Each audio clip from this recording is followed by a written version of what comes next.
Welcome, everyone. This week is one of those classic histotechnology mashup weeks where the microscope, the coag bench, and the clinical story all start talking to each other. We are going to move from granulocyte maturation, where morphology is the star of the show, into hemorrhagic disorders and qualitative platelet problems, where the lab data tell us whether the hemostatic system is doing its job or quietly plotting chaos. The goal is not just to memorize every disease name, because that is how brains file a formal complaint. The goal is to recognize patterns, what a maturing myeloid cell should look like, what kind of bleeding points toward platelets versus coagulation factors, and how screening tests guide us toward the right confirmatory assays. As histotechnology students, you already know tissue and cellular detail matter. Here, that same attention to detail becomes clinical decision-making. If a cell has the wrong nuclear shape, if a platelet is enormous, or if a PTT refuses to behave, the lab has a story to tell. Let us make sure we can read it without needing a translator, a crystal ball, or a second coffee the size of a reagent reservoir. Before we dive into details, I want everyone to see the week as one connected workflow. Granulocyte maturation is morphology heavy. You are looking at nucleus to cytoplasm ratio, chromatin texture, nucleoli, cytoplasmic color, and granule development. That is classic bench pattern recognition. Hemorrhagic disorders ask a different but related question. When someone bleeds, is the problem happening at the vessel wall, the platelet plug, or the coagulation cascade? Those are three different neighborhoods, and they leave different clues. Platelet disorders are not all the same. A platelet can fail to stick, fail to clump, fail to secrete granule contents, or fail to provide the phospholipid surface needed for coagulation factors. In real life, the patient does not arrive wearing a sign that says, "Hello, I have a GPIIB/IIA defect." They arrive with bruising, nosebleeds, heavy menstrual bleeding, surgical bleeding, or an abnormal lab result. Our job is to avoid panic ordering every test in the universe, and instead build a logical interpretation chain. Think of this lecture like setting up a stain protocol. If the front-end steps are sloppy, the final slide is not going to magically become beautiful. This big map will guide us through the details. Granulocyte maturation is one of the best examples of why morphology is not just pretty pictures. There is a predictable progression from immature to mature cells. Early cells are larger, with high nucleus to cytoplasm ratios, open chromatin, visible nucleoli, and basophilic cytoplasm.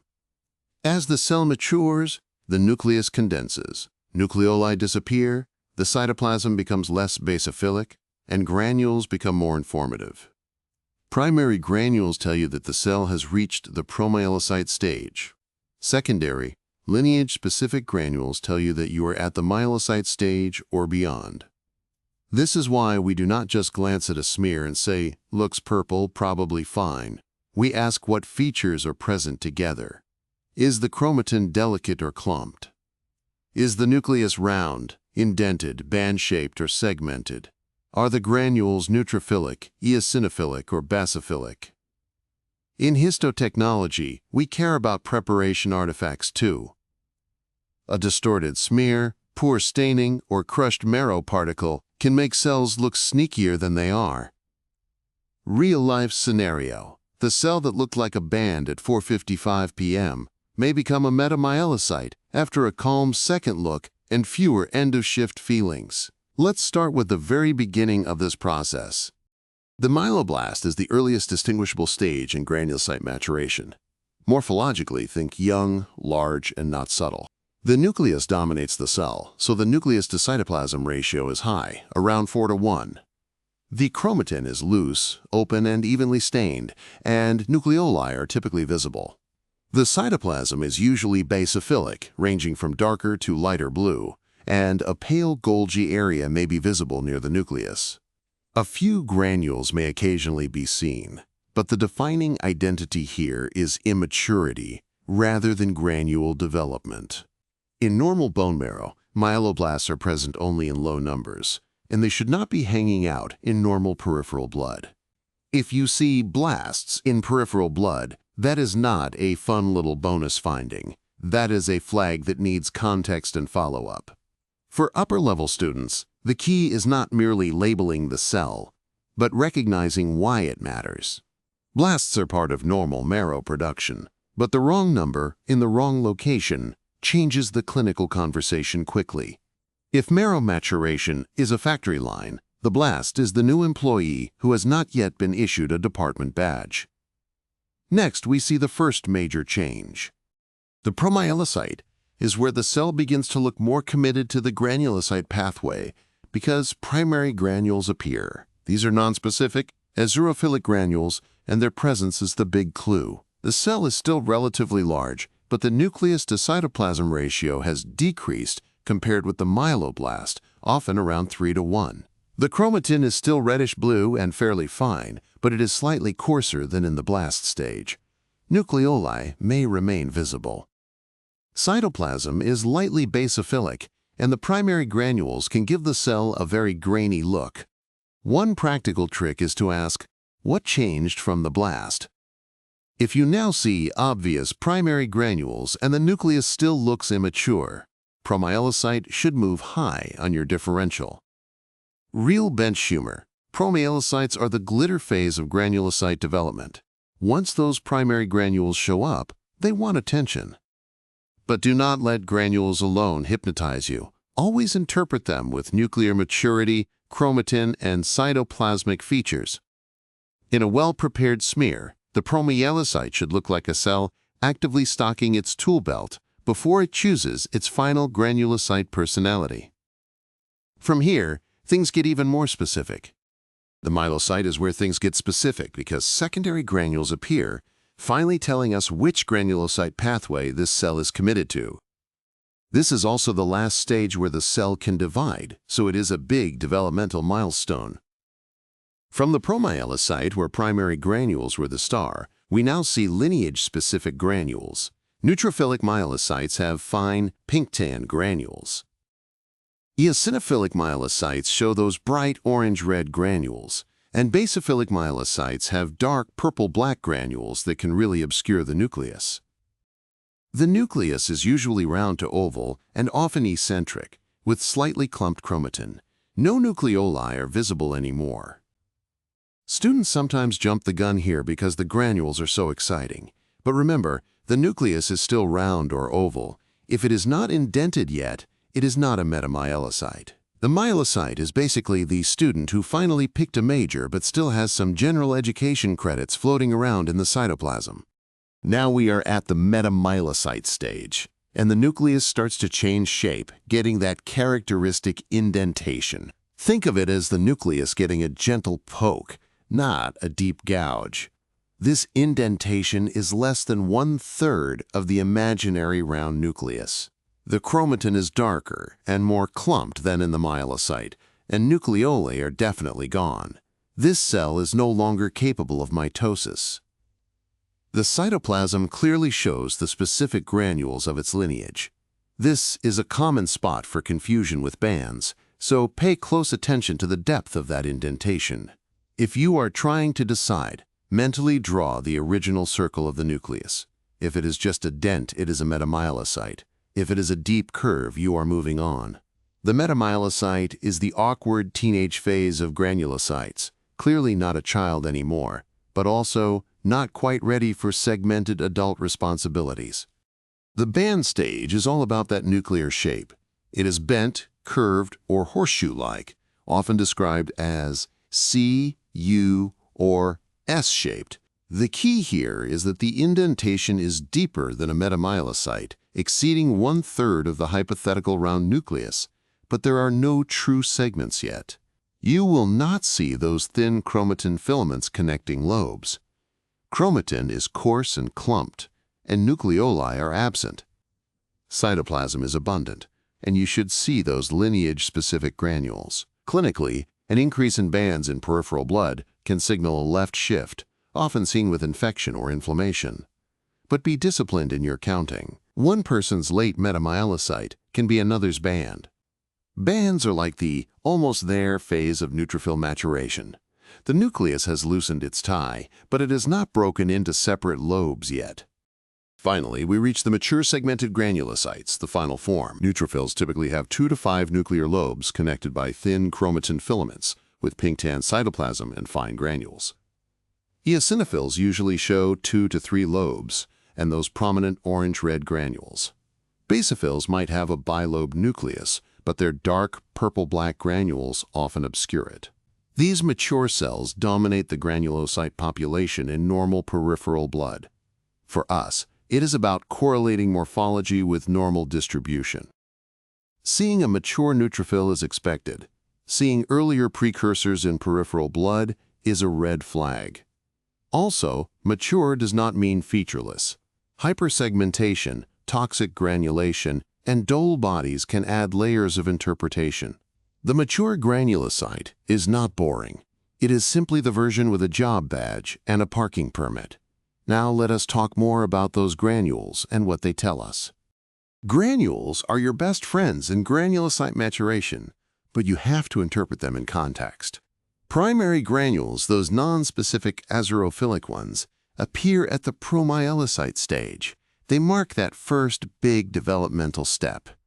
Secondary granules, which are lineage-specific, show up at the myelocyte stage and help you tell a neutrophil from an eosinophil or basophil. Neutrophil granules are subtle, giving that pink-tan cytoplasm. Eosinophil and basophil granules are much louder, with their distinct colors. A real-life scenario. If your stain is too heavy, everything looks granular. If it is too light, you might miss them. That is why you cannot rely on just one feature. You pair granule type with nuclear maturation, chromatin pattern, cytoplasmic color, and cell size. Good morphology is not guessing faster. It is using enough features that your answer becomes hard to argue with. Next, we will discuss where these cells should normally be found.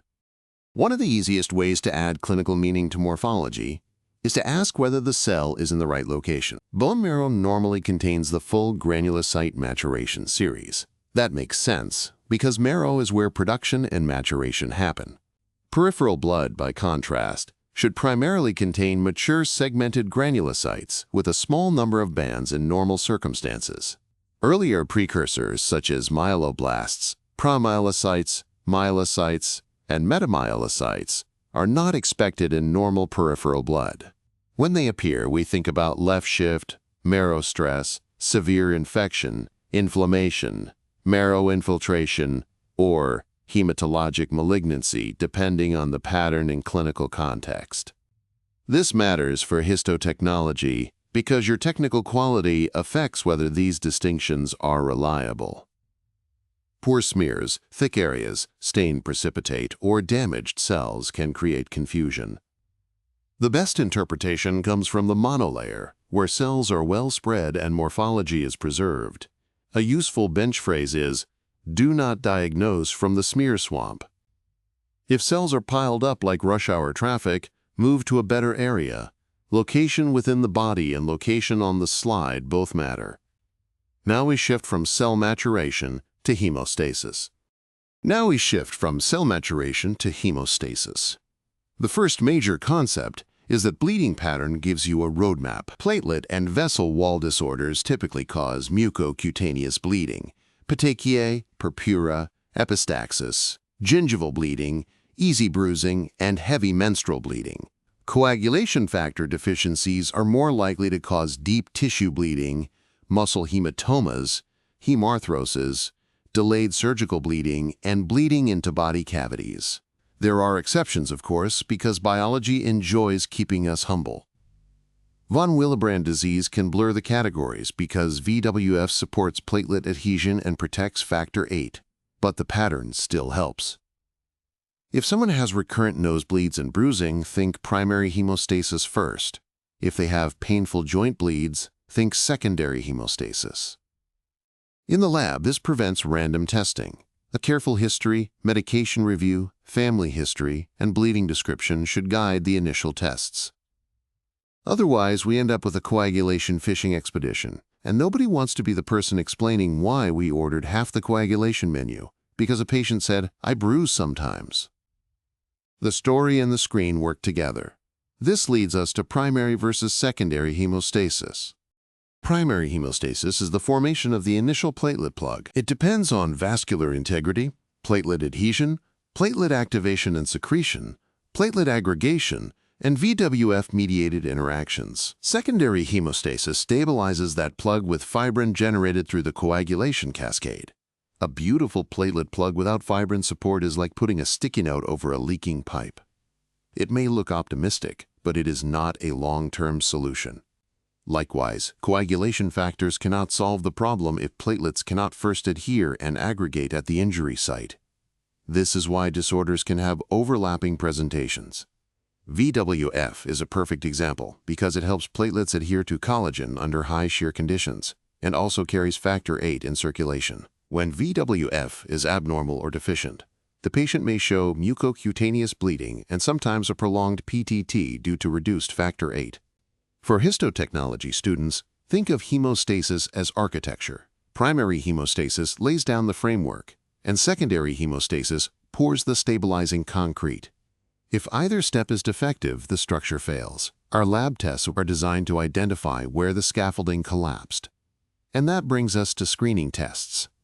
Screening tests do not usually give the final diagnosis by themselves, but they narrow the possibilities. ACBC and peripheral smear tell us platelet count and platelet morphology. That is essential because thrombocytopenia, giant platelets, or small platelets can shift the differential immediately. PT evaluates the extrinsic and common pathways, especially factor VII and common pathway factors. PTT evaluates the intrinsic and common pathways, including factors 8, IX, 11, and 12, although factor 12 deficiency is not associated with bleeding. Thrombin time and fibrinogen testing help evaluate conversion of fibrinogen to fibrin and whether fibrinogen is present and functional. In single-factor deficiencies that cause bleeding, patterns can be extremely helpful. Factor 8, IX, and 11 deficiencies typically show prolonged PTT with normal PT and thrombin time. Factor 7 deficiency can prolong PT with normal PTT. Common pathway factor deficiencies can prolong both PT and PTT. The lab professional must always consider anticoagulants and treatment effects before interpreting results. A patient already receiving factor replacement or anticoagulation can make the results look like they are wearing a disguise. This is especially true for acquired bleeding disorders. Although inherited disorders are important, acquired bleeding disorders are common in clinical practice. Vitamin K deficiency is a major example because vitamin K is required for gamma carboxylation of factors 2, 7, IX, and X, as well as proteins C and S. Without that modification, these proteins cannot bind calcium and phospholipid surfaces effectively. Since factor VII has a short half-life, PT is often affected early. Liver disease is another big acquired category because the liver produces most coagulation factors. If the liver is struggling, the coagulation system can look like a supply chain problem where multiple ingredients are unavailable at once. Disseminated intravascular coagulation, or DIC, is even more dramatic. Coagulation is activated systemically, platelets and factors are consumed, fibrin forms inappropriately, fibrinolysis kicks in, and the patient can clot and bleed at the same time. That is not a typo. DIC is the hemostasis system hitting every button on the control panel. For the lab, acquired disorders often produce broad abnormalities rather than the clean pattern of a single factor deficiency. This is why correlation with clinical context is not optional. Let's look closer at vitamin K. Vitamin K deficiency is a great example of how a small biochemical step can have large clinical consequences. It is a common acquired bleeding disorder, as we just discussed. Vitamin K-dependent factors need gamma carboxylation to bind calcium and participate properly in coagulation complex assembly. Factors 2, 7, IX, and X are affected, along with proteins C and S. Because factor VII has the shortest half-life among these factors, the PT often becomes prolonged first. Causes include poor dietary intake, malabsorption, broad-spectrum antibiotic therapy that alters gut flora, newborn physiology, and warfarin therapy. Warfarin intentionally interferes with vitamin K recycling, so it creates a controlled version of this problem for anticoagulation. In the lab, the pattern can overlap with liver disease or early DIC, so history is essential. Is the patient on warfarin? Have they been on antibiotics? Do they have biliary disease or malabsorption? A mixing study may help determine whether the prolongation is due to factor deficiency versus inhibitor, but it is not a substitute for clinical context. Vitamin K deficiency is like running a stain without the required mordant. The components may be present, but they cannot lock into the process correctly. Now, let us look at another acquired condition that messes with hemostasis. Renal failure is an acquired condition that often produces bleeding through platelet dysfunction rather than a simple platelet count problem. We just talked about vitamin K, which affects factors, but here we are talking about platelets. Uremic toxins interfere with platelet adhesion, activation, and aggregation. The platelet number may be normal or only mildly abnormal, yet the patient can have clinically significant bleeding. That is a key reminder. Normal platelet count does not guarantee normal platelet function. Patients with renal failure may show mucocutaneous bleeding, bruising, bleeding from access sites, or surgical bleeding. In histotechnology and pathology settings, this matters because renal patients may undergo biopsies and procedures where bleeding risk must be anticipated. The lab picture may include prolonged bleeding tendency without a dramatic PT or PTT abnormality. Treatment focuses on managing the renal disease and improving platelet function, sometimes through dialysis and other interventions depending on the clinical situation. A real-life bench scenario. If a specimen arrives from a renal biopsy and the patient had post-procedure bleeding, do not assume the coagulation cascade was the only suspect. The platelets may have been present, but functioning like they were stuck in slow motion after reading too many safety data sheets. Speaking of chaos, let us talk about DIC. Disseminated intravascular coagulation is one of the most important acquired coagulopathies because it is both a clotting and bleeding disorder. Unlike the specific factor issues with vitamin K deficiency or the platelet problems in renal failure, DIC is a systemic meltdown. The basic problem is inappropriate systemic activation of coagulation. Fibrin forms throughout the circulation, platelets and coagulation factors are consumed, and fibrinolysis generates fibrin degradation products such as D-dimer. The lab pattern commonly includes thrombocytopenia, prolonged PT and PTT, decreased fibrinogen, and elevated D-dimer, although patterns vary depending on timing and severity. DIC is usually secondary to another serious condition, such as sepsis, trauma, malignancy, obstetric complications, or severe tissue injury. In other words, DIC is not usually the opening act. It is the disaster soundtrack playing behind something else. For lab professionals, trending results is often more meaningful than a single snapshot. A falling platelet count and fibrinogen with rising D-dimer can be more informative than one isolated, abnormal value. In histotechnology, tissue sections may show microthrombi in small vessels depending on the case. The big takeaway is that DIC reflects system failure, not one missing factor. It is hemostasis trying to multitask and setting the entire inbox on fire. But what if the body actively fights its own clotting factors? Acquired inhibitors are important because they disrupt the tidy logic of factor deficiency. Unlike the consumption in DIC, here we have antibodies actively neutralizing factors. Instead of a factor being absent because of genetics or decreased production, an antibody interferes with factor activity. Acquired factor VIII inhibitors are a classic example.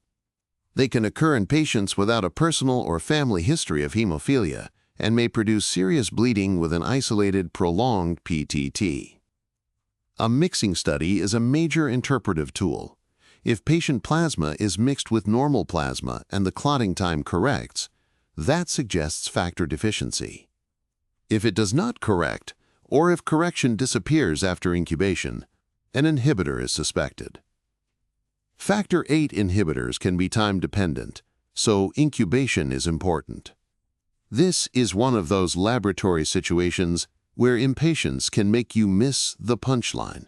Clinically, acquired inhibitors can be associated with autoimmune disease, pregnancy/postpartum status, malignancy, medications, or can be idiopathic. For students, the key is to resist assuming that prolonged PTT always means inherited hemophilia. In a patient with new-onset bleeding and no family history, especially an older adult or postpartum patient, acquired inhibitor should be on the radar. The coagulation system has villains, and sometimes they are antibodies wearing lab coats. Now, let us talk about a protein that does double duty. Von Willebrand factor is a beautiful example of a molecule with two major clinical jobs. It is not an inhibitor, but its dysfunction can cause complex bleeding patterns. First, it supports platelet adhesion. When endothelial injury exposes subendothelial collagen, VWF binds to that collagen and then interacts with the platelet GPIB/V complex, especially under high shear conditions like capillaries and arterioles. Second, VWF carries factor VIII and protects it from rapid degradation. That means a VWF problem can look like a platelet adhesion problem, a mild coagulation factor problem, or both. This is why von Willebrand disease often presents with mucocutaneous bleeding, such as epistaxis, bruising, gingival bleeding, and menorrhagia. But the PTT may be normal or prolonged depending on factor VIII activity. From a lab perspective, VWD is not diagnosed by one magical test. It requires clinical history plus VWF antigen, VWF activity, and factor VIII activity, often followed by specialized testing. The casual way to remember it: VWF is platelet Velcro and factor VIII's bodyguard. If the Velcro fails, platelets cannot stick well. If the bodyguard is gone, factor VIII gets into trouble. One protein, two jobs, plenty of lab interpretation headaches. Let us start with the most common type of VWD.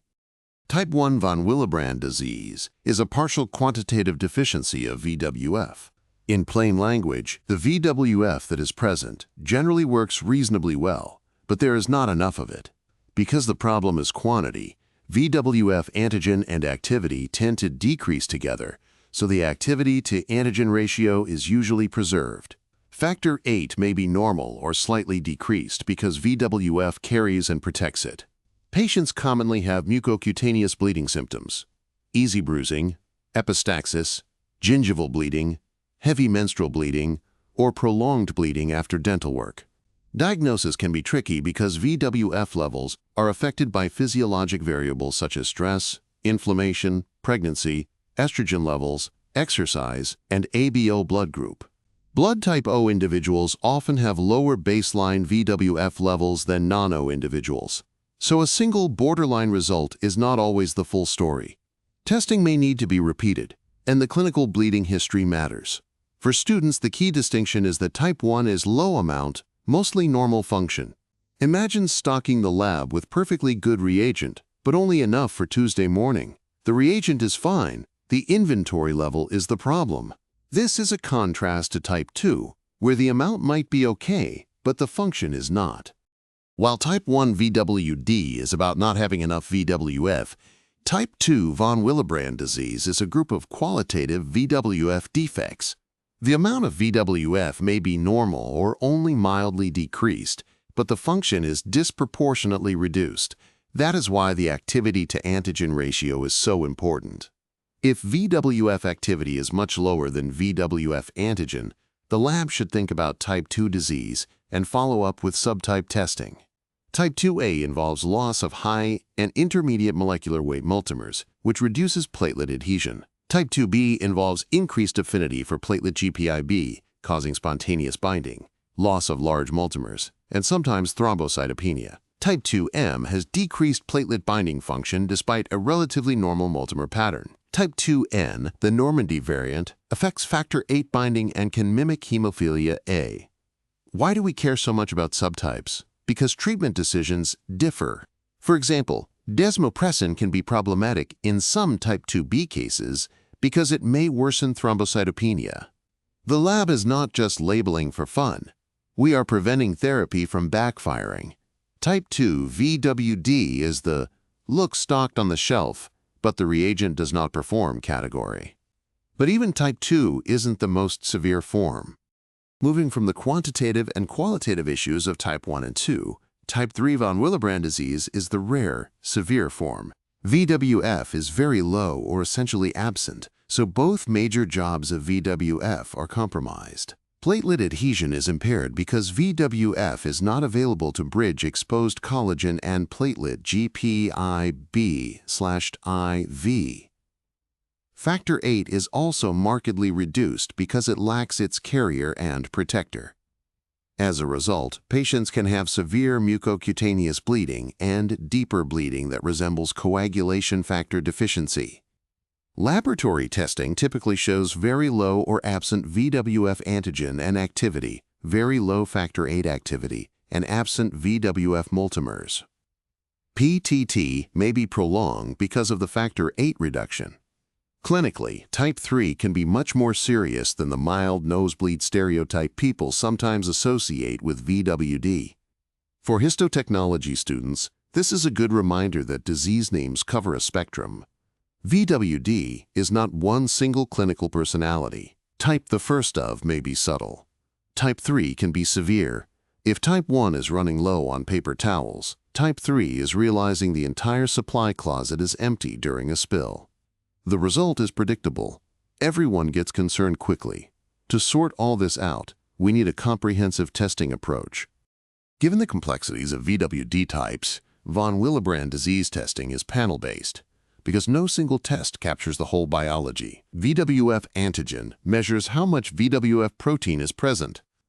VWF activity assays estimate how well VWF interacts with platelet GPIB, historically through ristocetin cofactor activity and now also through newer GPIB-based assays. Factor VIII activity is included because VWF protects factor VIII, and low factor VIII can explain a prolonged PTT or hemophilia-like bleeding. If the initial panel suggests type 2 disease, secondary testing may include multimer analysis, low-dose ristocetin-induced platelet aggregation, collagen binding assays, or molecular testing. Multimer analysis helps identify loss of high molecular weight multimers, which are especially important for platelet adhesion. Low-dose RIPA helps distinguish type 2B from other subtypes because type 2B platelets may agglutinate at lower ristocetin concentrations. Molecular testing can help with type 2N, or platelet type VWD. The lab lesson is that VWD is not a one-tube-and-done diagnosis. It is more like troubleshooting an immunostain. If the screen says something is off, you need targeted follow-up to find the exact failure point. But even with a panel, there are still challenges. Even with a comprehensive panel, VWD diagnosis is full of pitfalls because VWF is a responsive protein. It increases with stress, inflammation, pregnancy, estrogen exposure, exercise, and other physiologic states. That means a patient with mild VWD may test closer to normal during an inflammatory episode or after the stress of hospitalization. A BO blood group also matters, with blood group O often associated with lower VWF levels. Results may vary over time and within families, so repeat testing may be needed when clinical suspicion is strong. Another pitfall is confusing inherited VWD with acquired VWD, especially in adults with new bleeding symptoms and underlying disorders such as cardiac lesions, lymphoproliferative disease, autoimmune disease, or certain medications. Testing patterns can overlap, so age at onset, family history, and associated disease become crucial. From the bench perspective, this is why we should be cautious about overinterpreting a single borderline result. The body does not schedule its biology around our reference intervals, which is frankly rude but expected. Good interpretation means combining lab values, ratios, repeat results, bleeding history, and clinical context instead of forcing one number to do all the work. Next, we'll look at hemophilia A. Now let's dive into some specific factor deficiencies, starting with hemophilia A. This is an inherited factor VIII deficiency, and it's classically X-linked. Clinically, it causes deep tissue bleeding, not the mucocutaneous stuff we see with platelet problems. Think deep muscle bleeds, joint bleeds, hematomas, and delayed bleeding after trauma or surgery. The severity directly relates to how much factor VIII activity the patient has. In the lab, your PT will usually be normal because the extrinsic pathway is fine, but your PTT will be prolonged, assuming your reagent is sensitive enough to pick up the deficiency. Fibrinogen and thrombin time are typically normal. A factor VIII activity assay confirms the diagnosis. Remember, a young patient with recurrent painful knee swelling after minor activity is a very different bleeding story than someone with tiny petechia after aspirin. Hemophilia A is the deeper, delayed, joint and muscle bleeding lane. This is a classic example of how a single factor deficiency can cause significant bleeding. Understanding hemophilia severity isn't just for classification. It totally changes how we manage patients and what their long-term outcomes look like. Severe hemophilia A with super low factor VIII activity means spontaneous bleeding, even joint and muscle bleeds. These bleeds are painful and can really mess up joints over time, leading to chronic inflammation and deformity. Moderate hemophilia might only show bleeding after minor trauma, while mild hemophilia can fly under the radar until surgery or a major injury. That's why some patients get diagnosed later in life. Treatment aims to get factor VIII levels up to stop or prevent bleeding. We use on-demand therapy for active bleeds or prophylactic replacement to prevent recurrent bleeding and save those joints. For us in the lab, factor activity results guide dosing and help us see if the treatment is working. Think of factor VIII like the rebar in concrete. If it's missing, repeated stress doesn't just cause one crack, it changes the whole structure over time. This severity scale helps us tailor care. Moving on, hemophilia B is factor IX deficiency, and it's also classically X-linked. The clinical picture is pretty similar to hemophilia A. Patients can have deep tissue bleeding, muscle hematomas, joint bleeds, and delayed surgical bleeding. In the lab, screening tests don't really distinguish between hemophilia A and B because both typically show a normal PT and a prolonged PTT. That's why you need specific factor assays to tell them apart. If you see a prolonged PTT with a normal PT and a bleeding history, you should be thinking about factor VIII, IX, and 11 assays. Don't just guess. Remember, factor XII deficiency can prolong the PTT but doesn't usually cause bleeding, which is a common trap. Hemophilia B is sometimes called Christmas disease, which sounds festive until you realize it's a serious bleeding disorder. The simple takeaway here is that the clinical story plus that PTT pattern points you toward intrinsic pathway factor testing, and the factor assay gives you the definitive answer. Now let's look at how these patterns can guide us. One of the most useful skills in lab interpretation is matching screening test patterns to potential factor deficiencies. If a bleeding patient has a normal PT but a prolonged PTT, you should be thinking about intrinsic pathway factors like 8, IX, and 11. If the PT is prolonged and the PTT is normal, factor VII deficiency is a possibility. If both PT and PTT are prolonged, then you're looking at common pathway factors like 2, V, or X, or maybe fibrinogen issues, liver disease, vitamin K deficiency, anticoagulants, or even DIC depending on the context. Factor XIII deficiency is a tricky one because PT, PTT, and thrombin time can all be normal, even with bleeding. Factor XIII stabilizes fibrin, so routine clotting times might miss it. That's a good reminder that screening tests are helpful but not perfect. In histotechnology terms, a normal H&E doesn't rule out every special stain question. You need the right test for the suspected defect. Pattern recognition gets you close. Confirmatory assays take you the rest of the way. This leads us to a crucial question we ask with mixing studies. Mixing studies are pretty elegant because they ask one simple functional question. If we add normal plasma, does the prolonged clotting time correct? Normal plasma brings all the missing coagulation factors to the party. So if the patient has a factor deficiency, mixing their plasma with normal plasma should correct the PT or PTT. But if an inhibitor is present, that correction might fail because the inhibitor is still messing with the factors in both the patient's and the normal plasma. Some inhibitors, especially factor VIII inhibitors, are time and temperature dependent, so an immediate correction might be misleading if you don't also do an incubated mix. This is where process really matters. The timing, incubation, reagent sensitivity, and interpretation rules all affect the conclusion.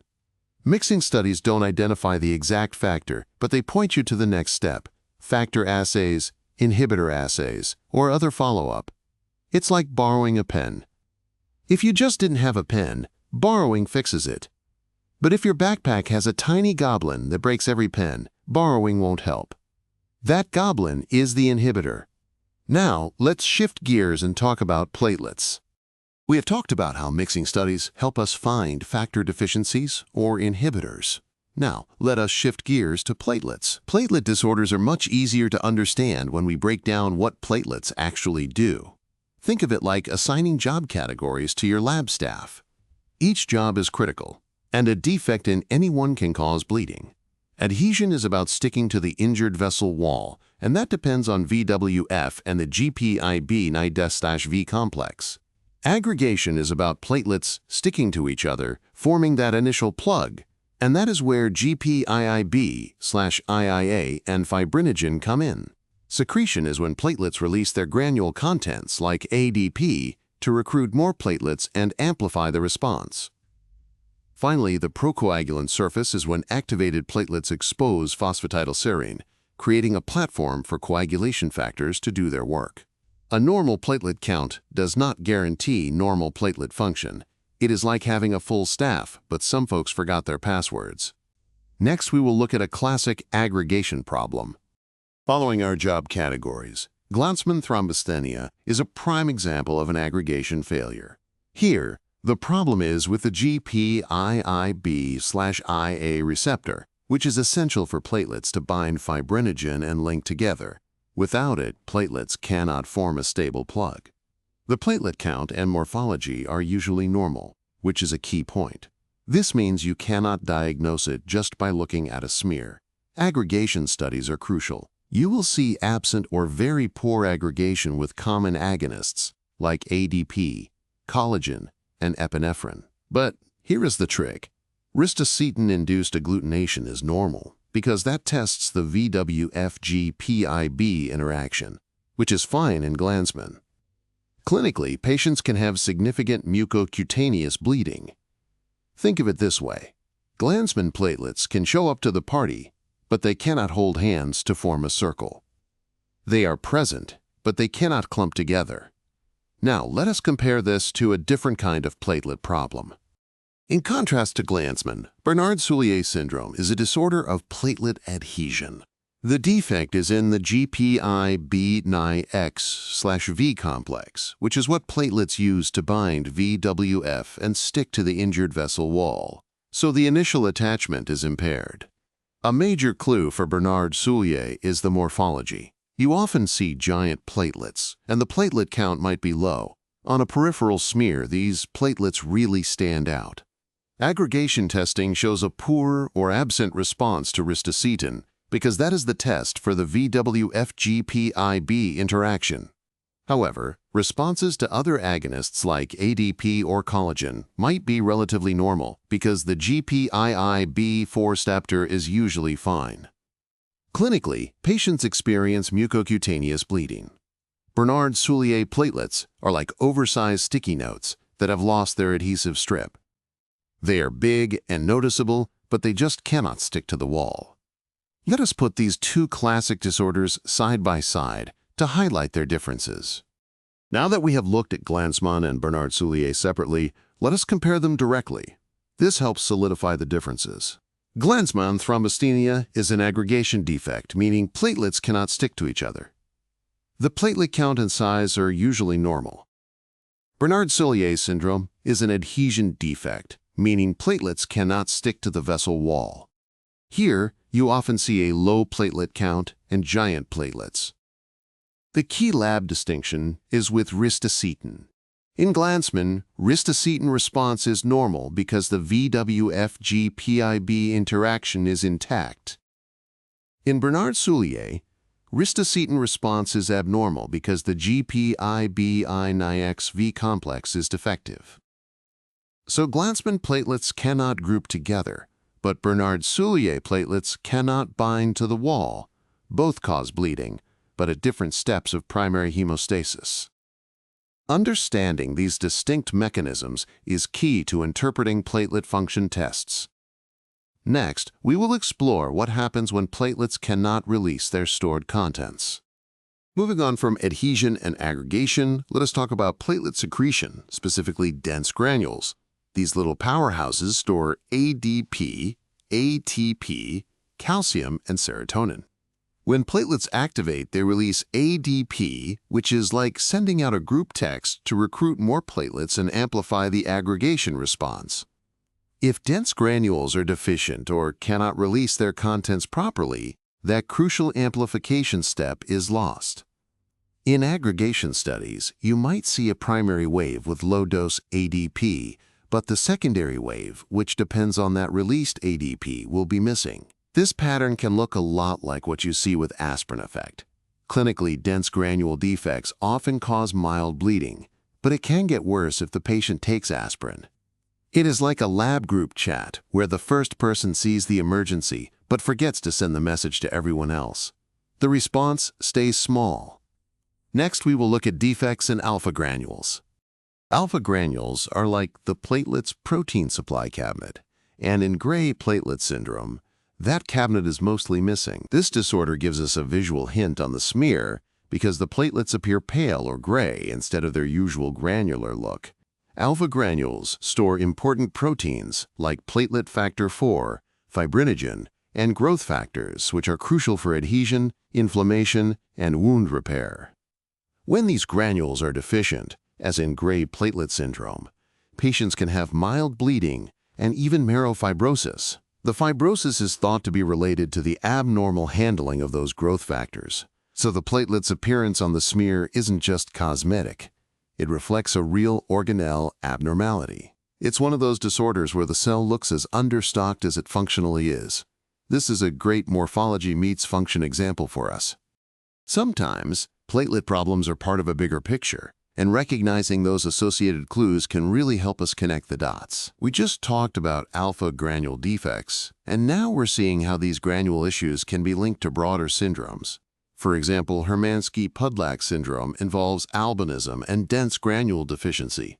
Chediak-Higashi syndrome has giant lysosomal granules in leukocytes, recurrent infections, and dense granule deficiency. Wiskott-Aldrich syndrome gives us small platelets, eczema, and immunodeficiency.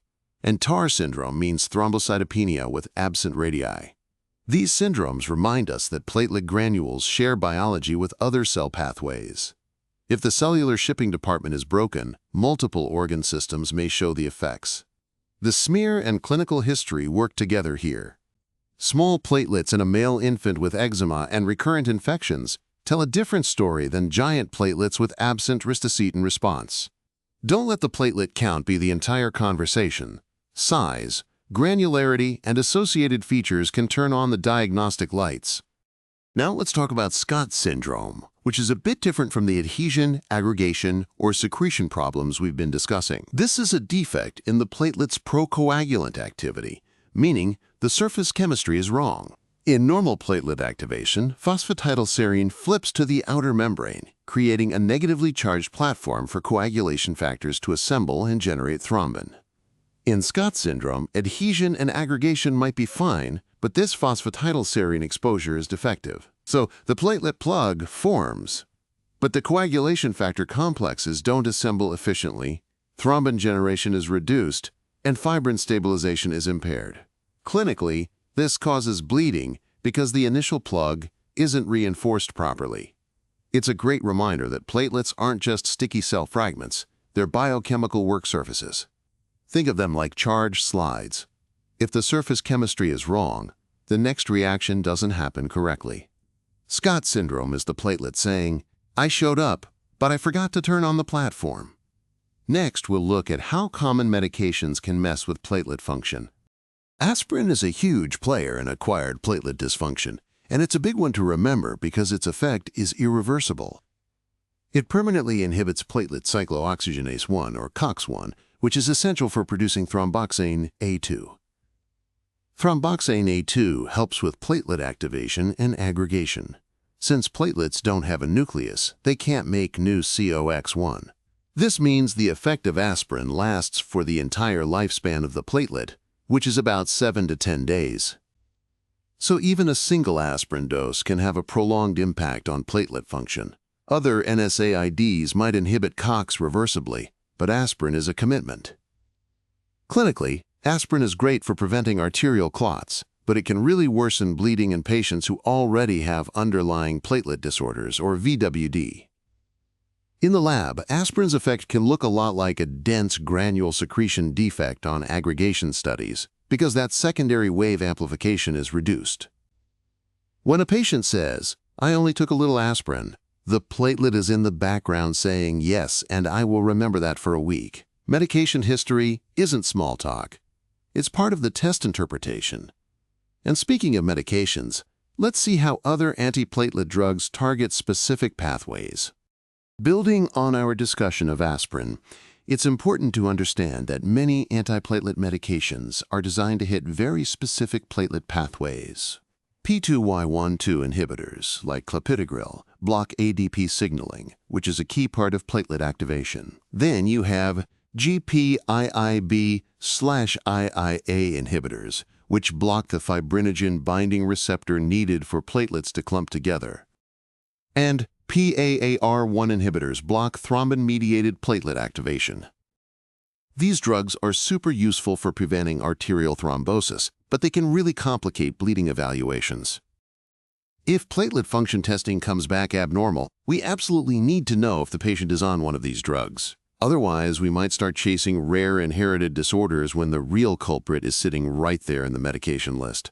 This is like troubleshooting a stain failure without asking if anyone changed the reagent. The pathologist might want a zebra, but sometimes the answer is simply Plavix. Always check the medication history before building an exotic differential. Next, we'll look at how widespread acquired platelet dysfunction really is. Acquired platelet dysfunction is far more common than inherited problems, and drugs are the biggest culprit. But it is not just medications. Other conditions can mess with platelet function too. Remember, a normal platelet count does not always mean normal platelet function. A patient with a normal count but uremic platelet dysfunction can still bleed. Or someone with a very high platelet count from a myeloproliferative disorder might paradoxically bleed because those platelets are dysfunctional. The lab needs to look at the whole picture: clinical setting, meds, CBC, smear, and targeted function tests. For you all, the big warning is not to worship the platelet count as if it has all the answers. Platelets are like lab staff. Staffing numbers matter, but training, tools, and whether everyone is following the protocol matter too. This leads us right into the challenges of platelet function testing itself. Platelet function testing is super powerful, but it is also incredibly sensitive to limitations. Light transmission aggregometry, for example, uses different agonists to probe various platelet pathways. Ristocetin is especially useful for VWFG-PIB interactions, helping us evaluate VWD and Bernard-Soulier. But screening devices, like PFA-style systems, are not definitive for VWD. Their sensitivity and specificity can vary.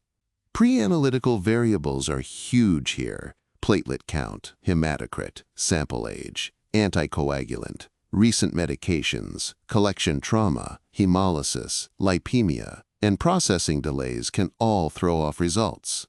This should sound familiar from histology.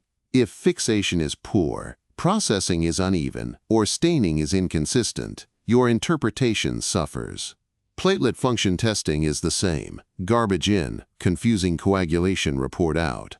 A careful lab does not just run the instrument, it controls the conditions that make the result meaningful.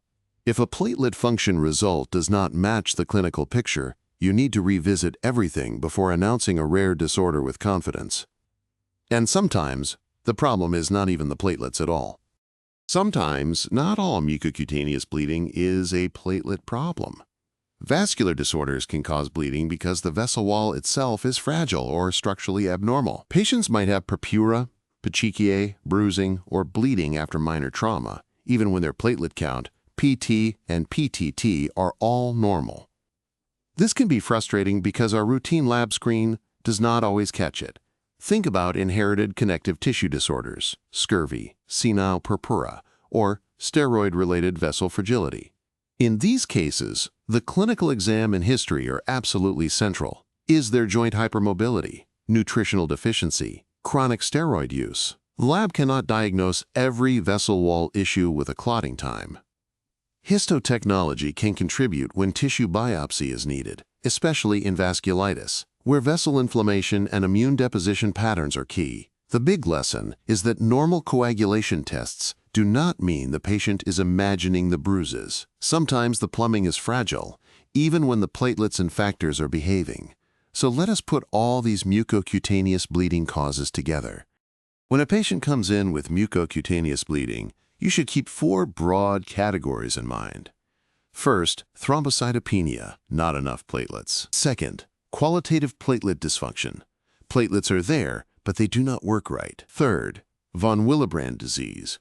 VWF affects platelet adhesion and factor VIII carriage, so it often causes mucocutaneous bleeding with potential coagulation test overlap. Fourth, vascular fragility. The vessel wall is the weak link. The initial workup usually includes a CBC with smear, PT, PTT, and maybe fibrinogen or thrombin time, followed by targeted VWF or platelet function testing. That smear is not just decoration. It can reveal giant platelets, small platelets, clumps, abnormal leukocyte granules, or other features that completely redirect your thinking. A patient with bruising and a normal platelet count might still have aspirin effect, VWD, uremic platelet dysfunction, or a vascular disorder. The count alone is the trailer, not the whole movie. We need the plot, the cast, and sometimes the director's commentary. Now, let us switch gears to deep bleeding. Deep tissue bleeding points us squarely towards secondary hemostasis. Think hemarthrosis, muscle hematomas, delayed surgical bleeding, retroperitoneal bleeding, or intracranial bleeding. These should make you consider coagulation factor deficiencies, inhibitors, or anticoagulants. Hemophilia A and B are classic causes, showing normal PT and prolonged PTT. Factor XI deficiency can also prolong PTT and cause bleeding, often after surgery or trauma. Severe VWD and VWD type 2N can also fit here because factor VIII might be significantly reduced. Acquired factor VIII inhibitors are critical to consider in patients with new bleeding and no prior family history, especially postpartum patients or older adults. Anticoagulant medications can also mess with screening tests and bleeding risk. The lab approach starts with PT, PTT, thrombin time, fibrinogen CBC, and clinical history, then mixing studies and factor assays as needed. In practical terms, do not treat prolonged PTT as a diagnosis. It is a signpost. The destination depends on whether the problem is a missing factor, an inhibitor, an anticoagulant, or something more complicated. Let us look at some cases to solidify these patterns. Let's apply the pattern. A child presents with frequent nosebleeds and easy bruising. CBC shows thrombocytopenia, and the smear shows giant platelets. PT and PTT may be normal. Platelet aggregation studies show normal or near-normal responses to ADP, epinephrine, collagen, and arachidonic acid, but absent response to ristocetin. This pattern points strongly toward Bernard-Soulier syndrome. The mechanism is defective GPIB9X/V, which prevents platelet binding to VWF. The giant platelets and thrombocytopenia are big morphology clues. The absent ristocetin response tells us the VWF-GPIB interaction is not functioning. If this were Glanzmann thrombasthenia, we would expect normal platelet size and count, absent aggregation to most agonists, but normal ristocetin response. This is why combining smear review and function testing is powerful. In a real lab, we would also think about sample quality and inherited versus acquired mimics, but the teaching pattern is clear. The joke version: the platelets are huge, but they still cannot find the wall. Big platelet energy, poor adhesion performance. Now let's look at a common trap. Here is a common trap. An adult develops easy bruising after starting daily aspirin. The platelet count is normal, the smear is unremarkable, and PT and PTT are normal. If we stop there, we may falsely reassure ourselves that hemostasis is normal. But aspirin affects platelet function, not platelet count. It irreversibly inhibits platelet COX-1, reducing thromboxane A2 production and impairing amplification of aggregation. Platelet function testing may show a pattern similar to a secretion defect, with reduced response to arachidonic acid and loss of secondary wave responses. The medication history explains the abnormality. This is a realistic scenario because aspirin is everywhere. Cardiovascular prevention, self-medication for pain, just one because my neighbor said it helps, and so on. For patients with underlying bleeding disorders, aspirin can make symptoms much worse. The lab lesson is that normal screening tests do not rule out acquired platelet dysfunction. The clinical lesson is that medication history is a diagnostic test disguised as conversation. If you skip it, the platelets will absolutely let you embarrass yourself. Next, let's consider a prolonged PTT. A patient with no childhood bleeding history develops large spontaneous hematomas. PT is normal, PTT is prolonged. A mixing study initially shows partial correction, but after incubation, the PTT becomes prolonged again or fails to correct. That pattern should raise concern for a time-dependent inhibitor, especially acquired factor VIII inhibitor. This is a very different situation from congenital hemophilia A, where the history usually starts earlier and a mixing study should correct if no inhibitor is present. Acquired inhibitors can cause severe bleeding and require urgent clinical management. The lab's role is critical because the interpretation changes treatment. Factor replacement alone may not work well if an inhibitor is neutralizing the factor. Additional inhibitor quantification and specialized therapy may be needed. The teaching point is that timing in the mixing study matters. Immediate results are not always enough. If this were a movie, the inhibitor is the character who looks harmless in the first scene and then causes chaos after intermission. Incubation lets the plot develop. The lab has to stay for the whole show. Now, let's tackle a tricky differential diagnosis. This case highlights VWD subtype 2N, the Normandy variant. Imagine a patient with low factor VIII and bleeding symptoms that could resemble hemophilia A. If the patient is female, or if the inheritance pattern does not fit classic X-linked hemophilia, the story becomes suspicious. In type 2 NVWD, the VWF molecule has impaired ability to bind factor VIII. VWF antigen and activity related to platelet binding may be normal, and the multimer pattern may appear normal, but factor VIII is low because it is not protected properly in circulation. Clinically, this can mimic hemophilia A, which is why type 2N is sometimes called autosomal hemophilia. The distinction matters for diagnosis, family counseling, and therapy. If a patient thought to have hemophilia A responds poorly to factor VIII concentrate because the factor is not being stabilized, VWF-related testing becomes important. This is a great example of why disease categories overlap. The lab must look beyond the first obvious answer. Sometimes factor VIII is not missing because the factory cannot make it. It is missing because its bodyguard did not show up. Finally, let's connect this to histotechnology.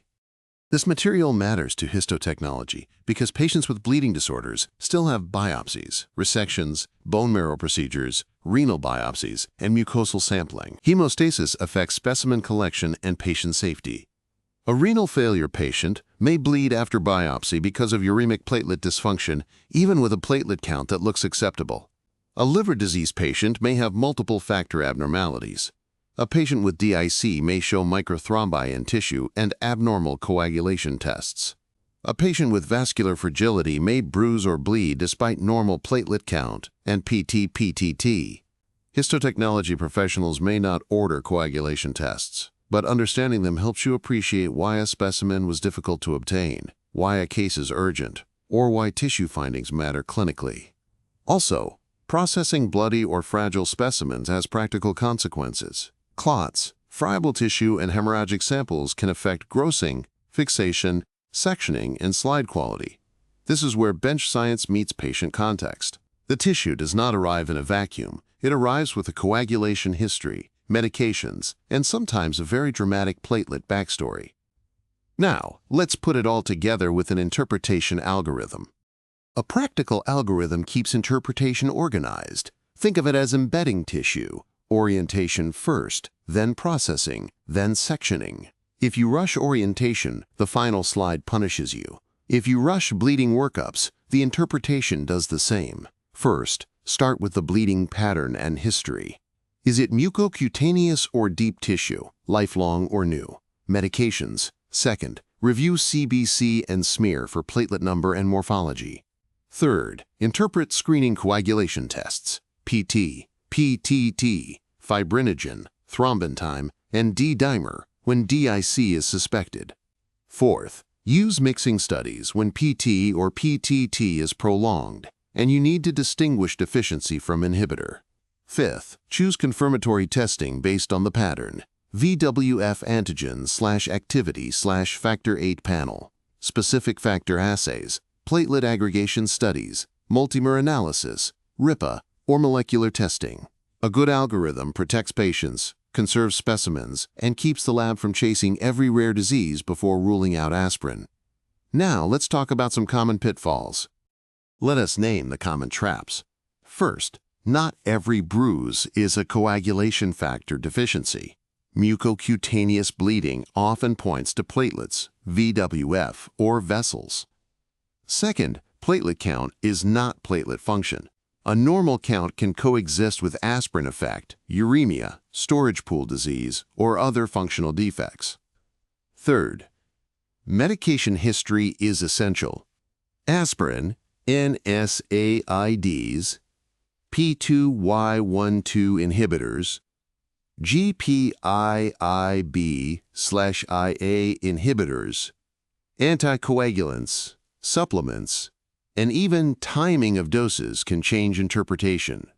Fourth, VWF levels vary with stress, inflammation, hormones, pregnancy, exercise, and ABO blood group, so repeat testing and clinical correlation may be required.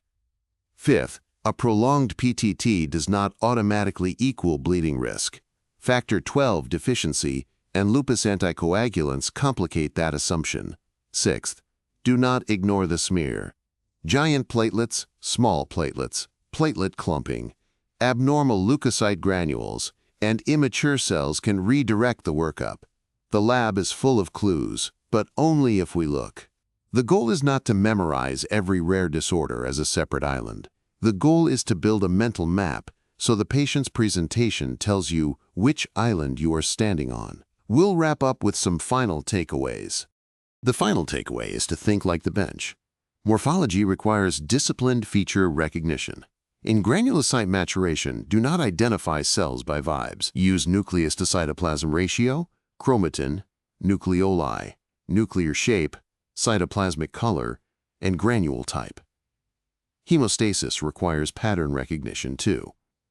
Mucocutaneous bleeding points toward primary hemostasis, platelets, VWF, or vessels. Deep tissue, muscle, joint, or delayed bleeding points toward coagulation factors, inhibitors, or anticoagulants. Platelets must be evaluated by both count and function. A normal platelet count is reassuring only if the platelets also work. VWD sits at the intersection because VWF supports platelet adhesion and factor VIII stability. Screening tests are not final answers. They guide confirmatory testing. PT, PTT, CBC, smear, thrombin time, fibrinogen, mixing studies, VWF panels, factor assays, and platelet aggregation all have roles when used logically.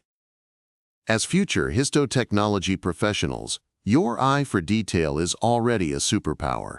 This week asks you to apply that same eye to blood cells and hemostasis data. The best lab people are not the ones who memorize the biggest list.